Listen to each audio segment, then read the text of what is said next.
गांव का नाम था सुखपुर। ये गांव छोटा था लेकिन दिलों से बड़ा। इसी गांव में रहता था रवि, लगभग 10 साल का एक सीधा साधा लड़का। रवि ज्यादा बोलता नहीं था लेकिन उसका मन बहुत साफ था। रवि अपने माँ और पिता के साथ एक छोटी सी झोंपड़ी में रहता था।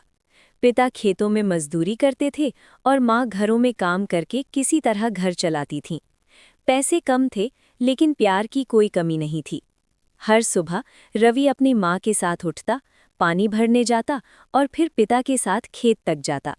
स्कूल जाना उसे बहुत पसंद था, लेकिन कई बार फीस और किताबों की वजह से रुकना पड़ता। फिर भी रवि कभी शिकायत नहीं करता था।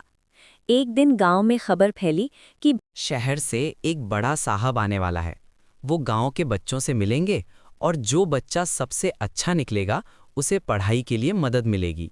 गांव के सारे बच्चे तैयारी करने लगे। कोई कविता याद कर रहा था, कोई कहानी। रवि चुपचाप सब देखता रहा। उसकी माँ ने पूछा, बेटा तू तैयारी नहीं करेगा? रवि मुस्कुराया और बोला, माँ, जो मन में होगा वही बोलूँगा। अगले दिन पूरा गांव स्कूल के मैदान में इकट्ठा था। साहब आए, अच्छे कपड़े पहने हुए, लेकिन चेहरे पर सादगी थी। उन्होंने कहा, मुझे किताबें नहीं, सच्चा मन देखना है। एक एक करके बच्चे आगे आए। किसी ने रटी रटाई कविता सुनाई, किसी ने बड़ी बड़ी बातें की। साहब ध्यान से सुनते रहे, लेकिन उनका चेहरा ज्यादा नहीं बदला। आखिर में रवि की बारी आई।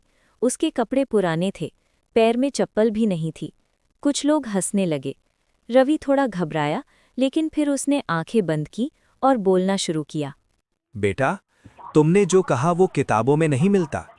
तुम्हारा मन ही तुम्हारी सबसे बड़ी। सर, मुझे नहीं पता मैं सबसे अच्छा हूँ या नहीं, लेकिन मुझे पढ़ना है ताकि मैं अपने माँ बाप का दर्द कम कर सकूँ। मैं बड़ा होकर ऐसा आदमी बनना चाहता हूँ जो किसी गरीब बच्चे को पढ़ने से। पूरा मैदान शांत हो गया। रवि की माँ की आंखों से आंसू बहने लगे।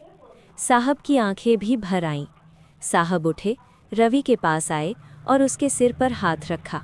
उसी दिन साहब ने ऐलान किया, रवि की पूरी पढ़ाई की जिम्मेदारी वो खुद लेंगे। पूरे गांव में खुशी फैल गई।